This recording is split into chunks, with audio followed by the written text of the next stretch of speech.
Hey, NOSA community, and welcome back to our channel. We're glad to have you here at the NOSA Group channel here on YouTube, and welcome to our office hours. We're excited to be answering some questions today. As always, if you haven't, go ahead and subscribe to our channel. Get the updates on the questions that you guys have about our industry and get some information, as well as if you are a NOSA in business and you have some different experiences that you want to share with our community, feel free to comment below. So let's jump into office hours. So our first question we have here for office hours is a good one because it comes up every so often. And it's, do you pick up all of the costs or do you make the travelers responsible? In this question, the cost question is asking about the cost around background screenings or fingerprints, drug screenings, TB testing, and maybe titers that you may need for immunization, flu vaccinations, things of that nature. So this question is a little bit of a tricky one because typically I tell people to kind of use the industry standard concept. So in a lot of other industries, unlike healthcare, you can have the employer pay for all the costs, but in healthcare, sometimes some of the cost becomes a responsibility of the actual applicant at this point and not the employer. So some instances where the employee may pay the cost and the employer would not. It would be for like flu vaccinations, COVID vaccinations. Those are things that typically are have been paid by the employee, but some places may offer flu clinics or COVID, vaccination opportunities, which I would encourage people to communicate to their particular employees on site if they know that it's happening, as well as if it's a requirement of your particular client. So that's the third part. Is it a requirement of my client? And that can be a determiner whether or not you're going to take the cost or take on the responsibility of the cost, maybe have the employee be reimbursed for taking it. And then things like physicals, TVs, titers, those drug screening, those types of things, fingerprints, background screening, those are typically things that employers pay for. So to kind of answer this question and give Shamika's take on it, I would do what's standard in your state or where they're going, as well as take into consideration whether or not it's something that your client is requiring. So the reason I say that is it something that your client is requiring because this will hinder a hire, which will hinder, income coming into the business. So it's kind of, hey, is it worth, trying to work with an employee as far as paying the cost? Most travelers, I will say, I would be wary of a traveler that doesn't have a physical or doesn't have, specific vaccination, as it's a kind of a part of their job. So nonetheless, it's up to you. It's deciding. Some people have the employee pay for it, get reimbursed for it. Some people have it set up with different companies like Concentra or Patient First where they get billed for it. So it's really up to you, but it's definitely something that I would incorporate in your bill rate because there will be instances where it only makes sense for you to pay for it yourself. So I hope that helps. And feel free, drop in the comments what you guys are doing in your respective businesses.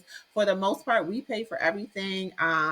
We do communicate when our clients are hosting like flu clinics or hosting any COVID vaccinations to see if they can be included with the staff employees, which typically isn't an issue.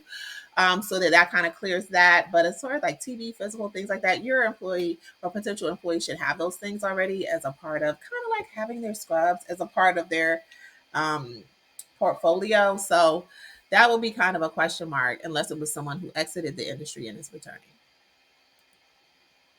All right. Again, as always, if you want to check us out on social media or if you're interested in having your question get answered here, feel free to follow us on any of our platforms. Drop your question in your comments there and do hashtag office hours, and we'll add that question to our office hours question and get it answered for you. But if you haven't, feel free to follow us on all of our social media platforms.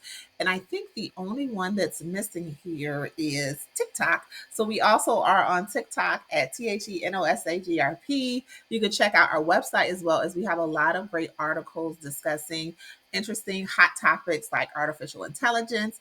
Is it going to replace the typical recruiter role? Which is a great question. Some topics around 1099 versus W-2, and we have a great video on that as well, and what the future looks like for nurse staffing agencies. So feel free to check us out there. And let's move on to our last and final question here at office hours. This individual wanted to know what's legal acceptable interest rates for late invoices in Virginia. And I'm going to answer this question kind of twofold because it involves two different pieces. So, in this particular question, I'm going to assume that the individual maybe had a late invoice, which will be typically over your 30, 45-day requirements.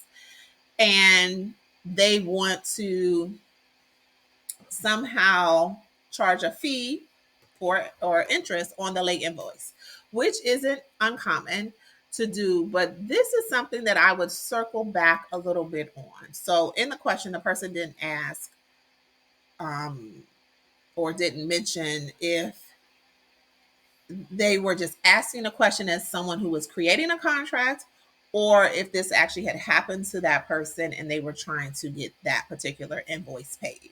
So in this scenario, I'm going to assume that it was the situation where the person hadn't paid the invoice. So first, I would think about, this is something you should include in your contract beforehand. And I say that because it's important to have this information already in play before you hand over your contract to a potential client.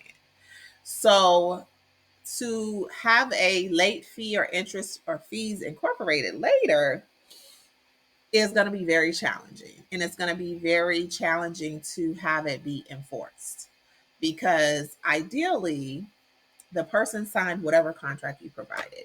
And if in that contract you didn't include any information on late fees, which I would highly, highly discourage, then to do it after the fact would probably not happen. So it would probably not be something where you can, hey, your invoice was late, you have to pay these fees types of situation. So I would kind of learn from that mistake and make changes to your current contract, and moving forward, incorporate some sort of interest fees for late invoices or some sort of fee schedule for late invoices. One of the things, and I'm going to mention this because you guys need to know, I'm not a legal professional. I'm not giving legal advice. I'm just giving an opinion based on my experiences. But one thing to note is to make sure that it's clearly outlined, that it's consistent. And a great way to do that is to have a legal professional look at it. So a legal professional look at your current contract with the updates that you have around late fees and late invoices. Um, and they can give their insight. They can give any additional legalese language that needs to be in there, so that if you were in a situation where you needed to take it to court or collections, it's clear as to, hey, this was the invoiced amount, this is the due date, they're past this date, they've incurred these additional fees. So I hope that answers your question. As well, if you want to, definitely for this particular question, you might want to check out credit insurance and get some more information on using that in your business where it may be beneficial. As many people, as we kind of go through this little bit of a tsunami post pandemic in healthcare staffing, has benefited from having that in place to kind of alleviate some of the stresses around these types of instances. So I hope that helps. As always, thanks again for joining us. Thanks for being a part of our community. We're always glad to have you and have your questions. Again, we'll be dropping office hour questions every week, but if you want to join us for live office hours, we'll be doing that every other Wednesday at 12 p.m. Eastern. Zoom link is listed here. It's listed on our YouTube as well as our other social media platforms to jump on. And if you can't make it and just want to drop a question, you can do that as well. As always, I hope you have a great rest of your week and we'll be chatting with you.